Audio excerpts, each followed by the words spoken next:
Baiklah, Assalamualaikum warahmatullahi wabarakatuh. Perkenalkan, nama saya Wahini Fitri Suputri, NIM 41911111014 dari kelas PSPMA 2019. Nah, pada kesempatan kali ini saya akan menyelesaikan 3 buah soal mengenai soal program linear, mengenai analisis sensitivitas. Langsung saja tanpa membuang-buang waktu, kita masuk ke contoh yang pertama. Sebuah perusahaan yang memproduksi mainan anak-anak akan membuat bingkisan. Setiap macam bingkisan akan berisi kombinasi, yaitu mainan, alat olahraga, dan buku. Untuk itu, dibuat bingkisan 3 jenis, yaitu standar, deluxe, dan super deluxe. Jenis pertama berisi 4 mainan, 4 alat olahraga, dan 2 buku. Dengan harga jual yaitu Rp30.000 per bungkusnya. Jenis kedua berisi 5 mainan, 6 alat olahraga, dan 5 buku dengan harga jual yaitu Rp40.000 per bungkus. Lalu yang terakhir ada jenis ketiga, isinya 6 mainan, 8 alat olahraga, dan 5 buku dengan harga jual Rp60.000 per bungkus. Nah, untuk keperluan ini tersedia 60.000 mainan. Jumlah mainannya itu 60.000, alat olahraga 75.000 dan buku sebanyak 45.000.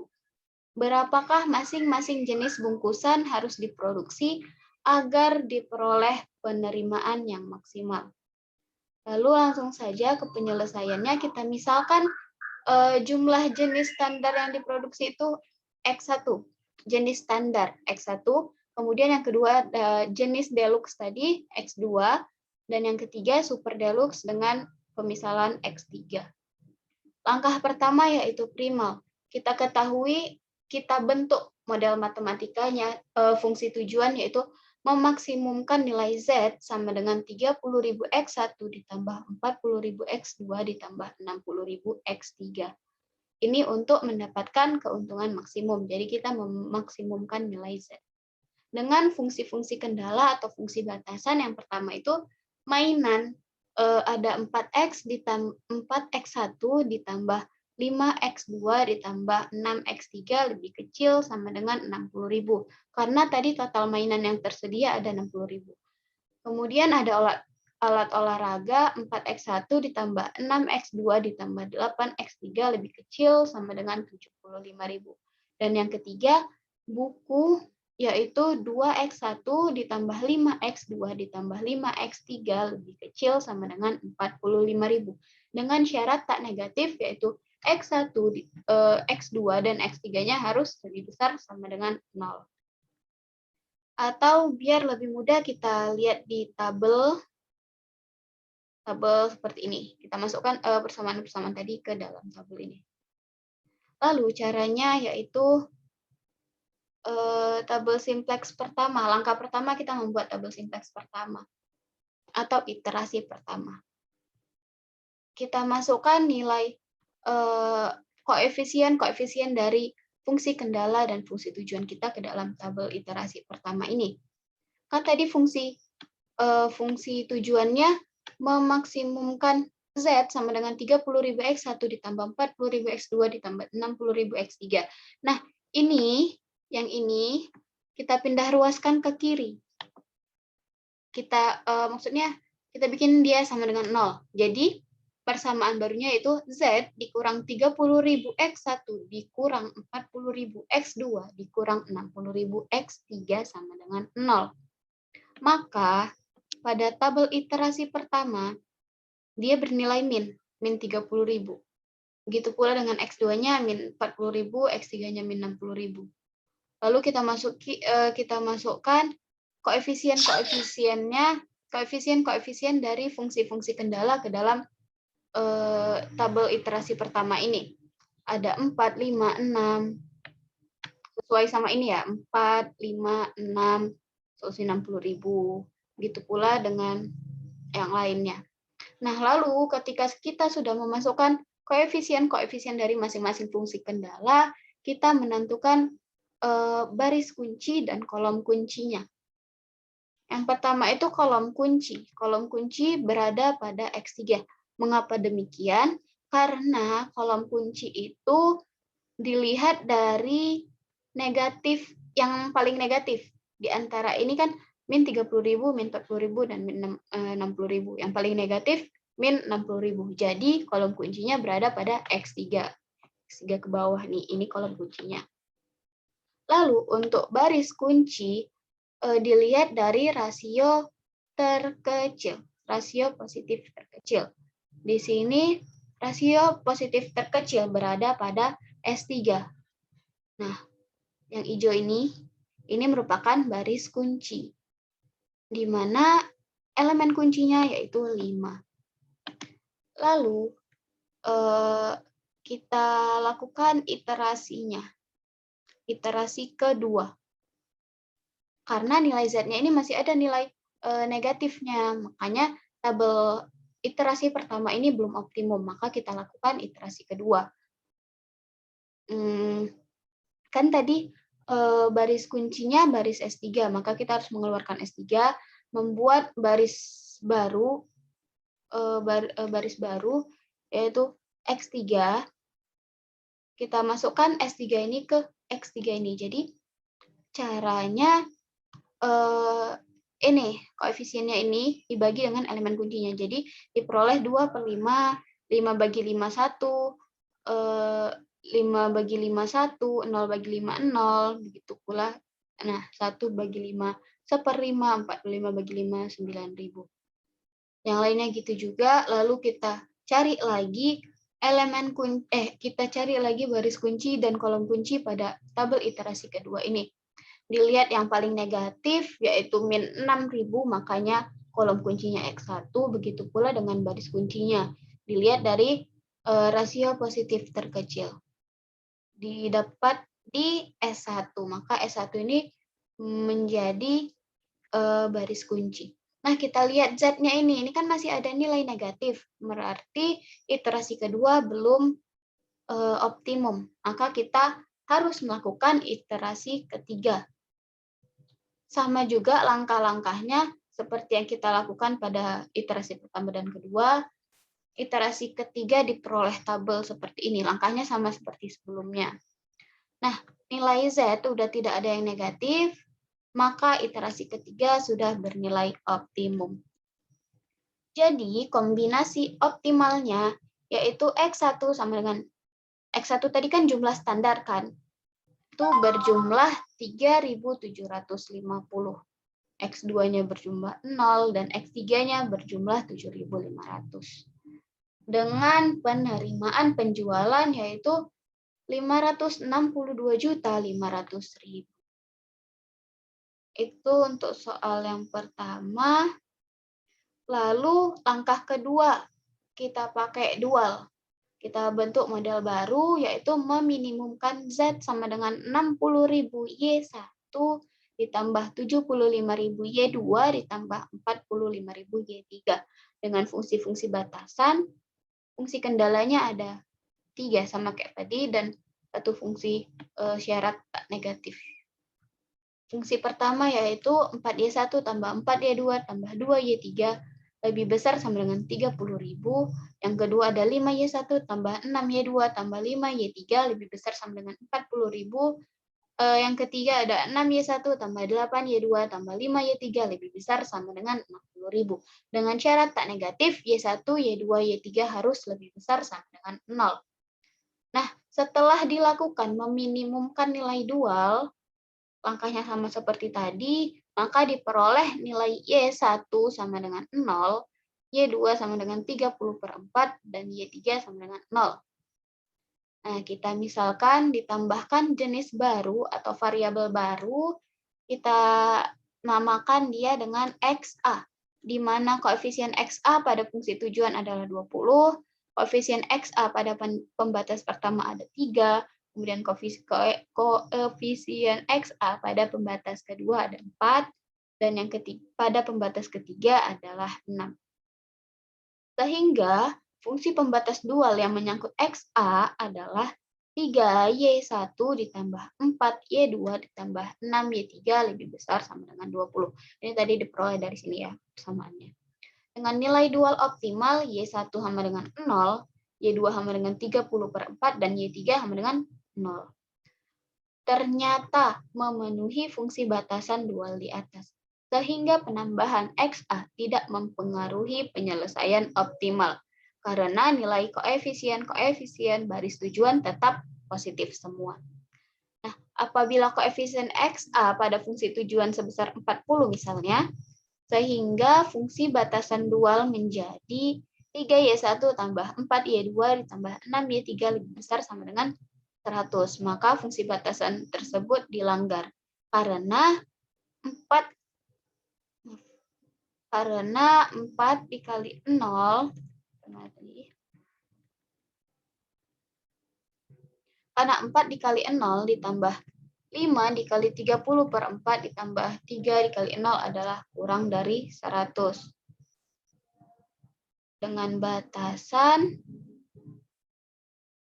dengan menggunakan kaidah di muka, nilai-nilai pada kolom XA adalah sebagai berikut. Diperoleh nih tabel iterasi dengan nilai XA-nya min 70, 21/5, 17, dan 4. Ini diperoleh dengan matriks ya, teman. Lalu,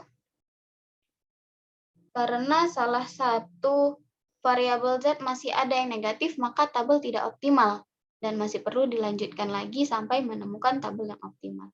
Maka setelah dilakukan pencarian optimum dengan menggunakan metode simplex awal, maka dapat diperoleh nilai optimumnya sebesar XA-nya yaitu 7.500.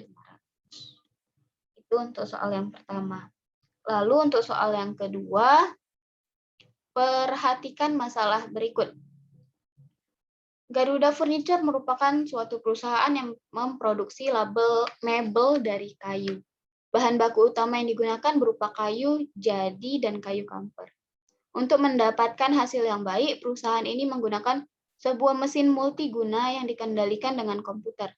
Karena persaingan yang semakin tajam, manajemen perusahaan bermaksud meningkatkan efisiensi penggunaan sumber daya produksinya sehingga dapat mencapai hasil optimal. Jumlah kebutuhan bahan baku dan waktu mesin yang diperlukan untuk membuat setiap unit mebel, yaitu meja dan kursi, serta kapasitasnya yang tersedia sebagai berikut. Nah, ini merupakan tabel. Apabila keuntungan yang diperoleh untuk satu unit model A adalah 200 US dollar dan satu unit model B 150 US dollar, lalu kita andaikan S1, S2, S3 menyatakan variabel-variabel slack untuk masing-masing kendala. Setelah ditetapkan metode simplex, didapatkan tabel optimum akhir menjadi, kita masukkan persamaan-persamaan ini. Kita masukkan persamaan-persamaan ini biar lebih mudah menggunakan aplikasi Tora. Ya, biar lebih mudah kita menggunakan aplikasi Tora, maka diperoleh tabel iterasi yang optimum terakhirnya, tabel iterasi terakhir seperti ini. Z-nya udah positif semua, maka ini udah optimum. Lalu seandainya penggunaan tenaga kerja dalam perusahaan dimasukkan dalam model, timbul batasan baru sebagai berikut.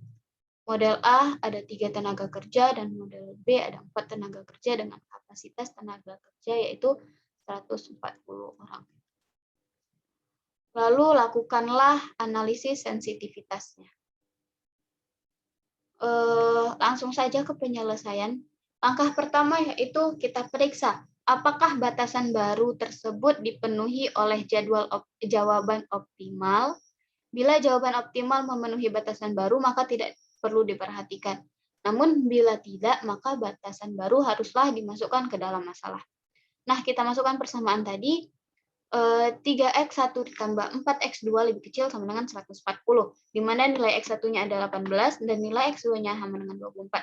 Jadi 3 dikali 18 ditambah 4 dikali 24 lebih kecil sama dengan 140. Ini kita kalikan dan kita jumlahkan, hasilnya 150 lebih kecil sama dengan 140. Persamaan ini kan tidak valid ya, berarti ini tidak memenuhi. Berarti tidak benar 150 lebih kecil dari 140. Maka fungsi batasan ini menjadi tidak terpenuhi. Sehingga untuk nilai optimalnya akan berbeda. Lalu langkah kedua, untuk mengetahui keadaan optimal, batasan baru ini dapat ditambahkan langsung pada tabel simplex yang terakhir, yaitu tabel optimalnya. Nah, kita peroleh tabel optimalnya ada X1 untuk Z0, X2-nya 0, S1-nya ada 45, S2-nya 0, S3-nya ada 20, S4 ada 0, dan solusi 7.200. Dan begitulah sesuai dengan tabel ini. Lalu berdasarkan tabel optimum ini, kita konversi ke bentuk sesuai eliminasi Gauss diterapkan. Itu maksudnya berdasarkan tabel optimum dapat kita lihat bahwa tabel dasarnya adalah X1 dan X2. Sehingga elemen-elemen pada kolom X1 dan X2 yang terletak pada S4 harus bernilai 0. Maka hal ini dapat dilakukan dengan cara mengurangkan atau menambahkannya dengan elemen-elemen yang ada pada baris X3 dan X2. X1 dan X2 maksudnya. Jadi kita pakai Gauss-Jordan, aturan Gauss-Jordan. Jadi baris S4 nih 3, 4, 0, 0, 0, 1, 140 dikurang dengan 3 dikali X1 biar dia 0. Jadi 3 dikurang 3 kali X1. Jadi 3 dikurang 3 kali 1 0. 4 dikurang 3 kali 0 4. 0 dikurang 0 kali 3 kali 0,3 kali 3 yaitu min 0,9 dan seterusnya. Kemudian baris S4 yang baru kan tadi kita peroleh 0,4 min 0,9 seterusnya itu kan masih ada nilai X2-nya itu 4 tadi kan. Jadi kita kurangkan dengan hasil kali dari X2 dikali 4. Jadi 4 kali 4 dikali 4 kali 1 0. 4 dikali 0,1 kali 4 4 dikali min 0,1 min 0,4. Jadi 0 dikurang min 0,4 0,9 dikurang dengan min 0,4 1,3 dan itulah seterusnya sesuai dengan aturan Gauss. Maka diperoleh tabel seperti ini. Z-nya udah 0, S4-nya juga 0. Maka tabel optimum tapi tidak layak. Maka metode dual simplex diaplikasikan untuk mencari solusi optimum baru. Variabel basis S4 meninggalkan basis karena rasio absolut terkecil pada S3. Maka variabel S4 digantikan oleh S3. Maka dilakukan iterasi berikutnya yaitu seperti ini.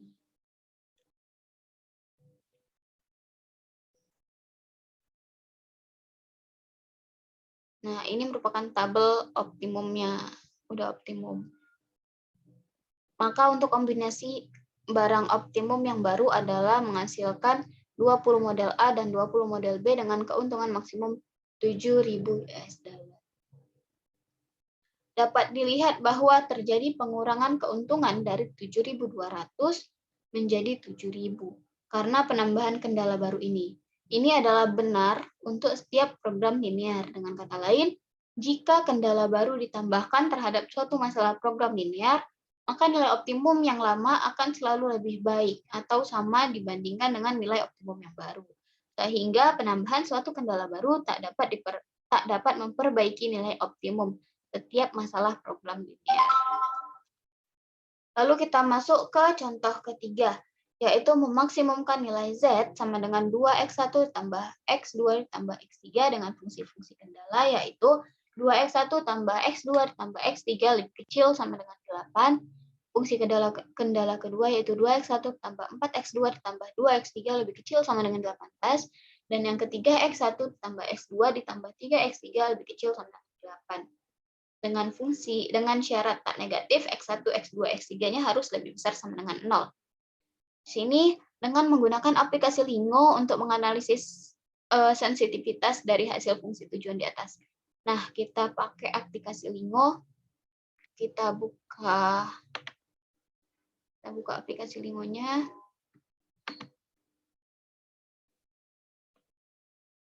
Ya. Lalu kita masukkan nilainya. Kita masukkan nilainya, maksimalkan 2x1 ditambah x2 ditambah 3 dikali x3. Lalu fungsi kendala pertama 2 dikali x1 ditambah 4 dikali x2 ditambah 2 dikali x3. Maaf salah. 2 dikali x1 ditambah x2. Terskip. Ya, persamaan yang pertama.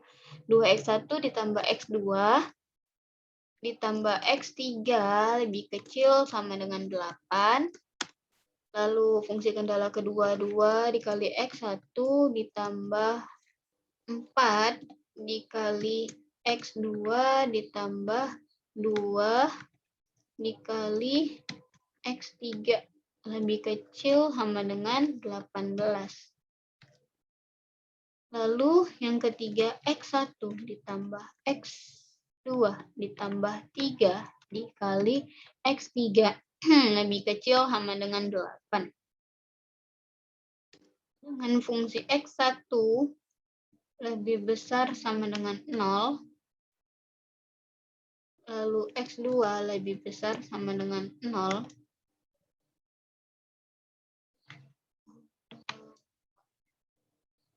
dan x3 juga lebih besar sama dengan 0. Ini kita tutup dulu. Lalu kita N-kan.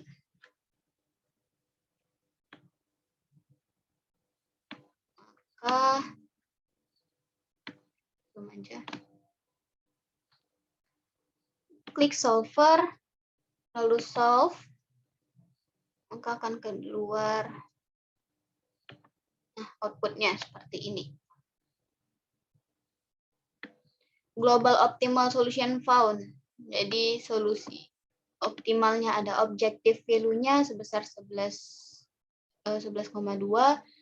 Lalu ada invisibility-nya ada 0, ada total solver iteration-nya ada 3 kali iterasi, dan elapsed runtime second-nya ada 1,56. Dengan total variabel ada 3, x1, x2, x3, non-linear variabel 0, integer variabel 0, total constraint-nya ada 7, ini 7 kan. Ada 7. Lalu non-linear constraint-nya ada 0, total non-zeros-nya ada 15, non-linear non-zeros-nya ada 0. Dengan variabel x1 value-nya itu 3,2, value x2-nya itu ada 0, dan value untuk variabel x3 ada 1,6. Dengan masing-masing radius cost-nya 0 untuk x1, 0,4 untuk x2, dan 0 untuk x3. Ada 7 kali row dengan masing-masing slack of surplus. Dari row pertama ada 11,2 dengan dual price-nya 1, lalu slack of or surplus yang ke row kedua ada 0 dengan dual price-nya ada 0,6. Lalu yang ketiga, slack or surplus dari row ketiga 8,4 dengan dual price-nya 0. Lalu row keempat ada slack or surplus-nya 0 dengan dual price-nya 0,8. Row kelima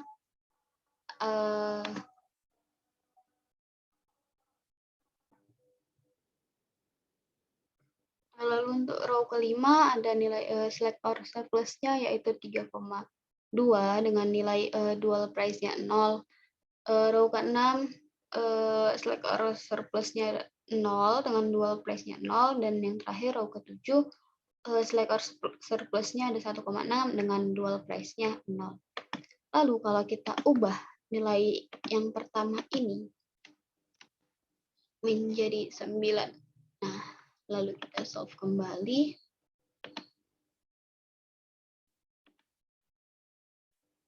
nilainya berubah.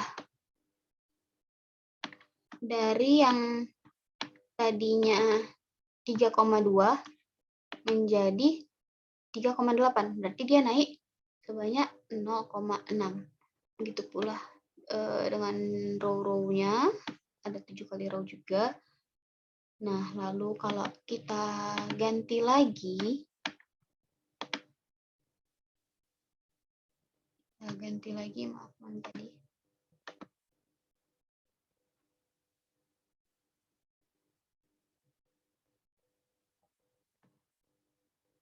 Kita ganti lagi, dia menjadi 8, tapi kita ubah fungsi kendala yang ini menjadi 9. Coba kita solve lagi. Nah, dia berubah lagi. Tadi 3,8 menjadi 3. Nah, lalu kita juga bisa melihat hasil output dari sini. Kita melihat range-nya. Lihat range. Nah, ini merupakan hasil output dari range-nya. Variabel X1 current koefisiennya 2, allow increase-nya 4 dengan allow decrease-nya 1. Kemudian variabel X2 current koefisiennya ada 1, allowable increase-nya ada 0,4 dengan allowable decrease-nya infinity tak hingga.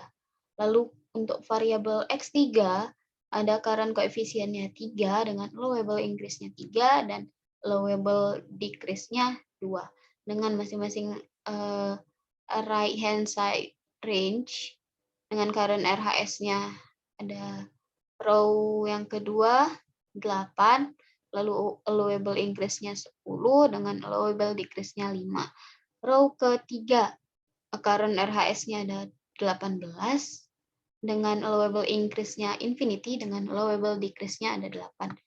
Begitu pula sampai row ke-7. Inilah hasilnya. Row ke-7 current RHS-nya ada 0 dengan allowable increase-nya ada 2 dan allowable decrease-nya infinity.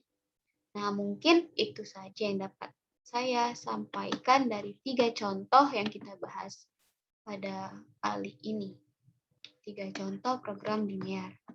3 contoh soal program linear.